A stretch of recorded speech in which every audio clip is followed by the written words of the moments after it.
নমস্কার, স্পটন নিউজে আপনাদের সবাইকে স্বাগত আরও একবার। আর এই মুহূর্তে আমার সঙ্গে রয়েছেন প্রাক্তন দিনের বিশিষ্ট ফুটবলার অলোক মুখার্জি। অলোকদাকে নিয়ে আলাদা করে আর পরিচয় করিয়ে দেওয়ার কিছু নেই।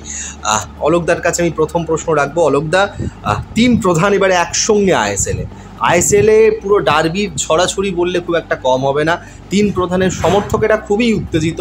মোহামেডান হোম গ্রাউন্ড হিসেবে তাদের বেছে নিয়েছে কিশোর ভারতীতে, আর মোহনবাগান ইস্টবেঙ্গল যেমন যুব ভারতী সেটাই রয়েছে। তবে ডার্বির ক্ষেত্রে কি হয় সেটা এখন পরে ডিসাইড, সল্টলেকে কি হবে পরে ঠিক করা যাবে। একদম। আর তুমি মোহামেডানের জার্সি গায়ে পড়ার পরেই ভারতীয় দলে তুমি গেছিলে, তারপরে ইস্টবেঙ্গল খেলেছিলে। তো মোহামেডান নিয়ে আলাদা একটা তোমার সফট কর্নার রয়েছে নিশ্চয়। সেক্ষেত্রে মোহামেডান এবার আইএসএল খেলছে, আই লিগ জিতে। এই মোহামেডানে বেশ কিছু ভালো ভালো ফুটবলার নিয়েছে। পুরাতন বলতে গেলে আর্জেন্টাইন অ্যালেক্সিস রয়েছে, কাসিমভ রয়েছে, আর একটা বিদেশি জোসেফ রয়েছে।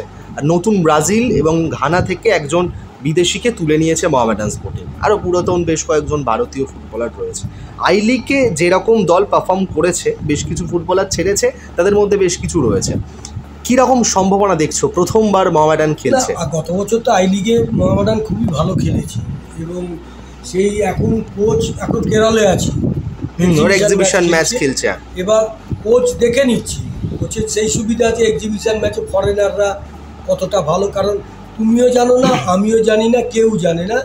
এই ফরেনাররা এই আইএসএল খেলার পর 2-3টে ম্যাচের পর বোঝা যাবে মোহামেডান কতটা ভালো ফরেনার নিয়েছে, কারণ ফরেনাররাই খেলার তফাৎ বলে দেয়। সেই মোহামেডান তারপরে কিছুদিন আগে ওদের স্পন্সর নিয়ে গণ্ডগোল চলছিল, সেটাও মিটে গেছে এবং মোহামেডান টিমটা টোটালি অন্য টিমের কাছেও আইএসএলের আননোনে নি, কারণ নতুন টিম, এরা কিছু খেলিও নি, এরা এই ফরেনাররা কোনো জায়গায় খেলিনি, আমরাও দেখিনি। সুতরাং কি ফরেনার নিয়েছে সেটা তো 2-3টে ম্যাচ দেখার পরই বোঝা যাবে। এবং মোহামেডানের প্রথম ম্যাচই কঠিন ম্যাচ, নর্থ ইস্টের বিরুদ্ধে, যে দল চ্যাম্পিয়ন হয়েছে। জানি না খেলাটা কলকাতায় না ওদের ওখানে, কলকাতাতেই। তাহলে মোহামেডানের দর্শক তো প্রচুর পাবে এবারে, যেহেতু আইএসএল খেলছে। একদম, কারণ 3টে বড় টিমের খেলা মানে বা দর্শক সমাগম মাঠে খুবই হবে এবং এটাও ডার্বি হবে। এটাও তো ডার্বি বলেই গণ্য হবে, কারণ মোহামেডানের যা দর্শক আছে, যদি মোহামেডান ভালো খেলে, ভালো কিছু করে, তা আমার মনে হয় মাঠ ভরে যাবে। সবুজ মেরুন, লাল হলুদ এবং সাদা কালো ব্রিগেডে যুব ভারতী পুরো একদম প্যাকড আপ হয়ে যাবে। কারণ ভালো খেলতে হবে, ভালো খেললে তাও সমর্থকেরা যাবে। মোটামুটি আইএসএলে প্রথম আই লিগে যেরকম পারফর্ম করেছে মোহামেডান, এই চেন্নিসব তিনিই করছিলেন।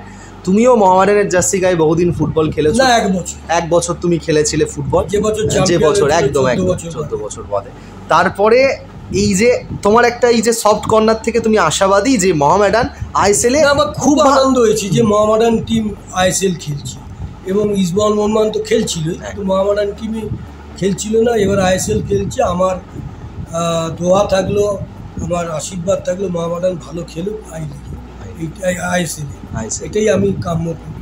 খেলা দেখার পর তোমাদের আমি বলতে পারবো এই টিম কতটা মানে বেগ দেবে। অসংখ্য ধন্যবাদ। পাবলিক বেগ দেবে, কারণ প্রচুর সমর্থক যাবে। অলোকদা মানে যেভাবে যুব ভারতী গড়ে উঠবে, প্রচন্ড ভালোবাসে।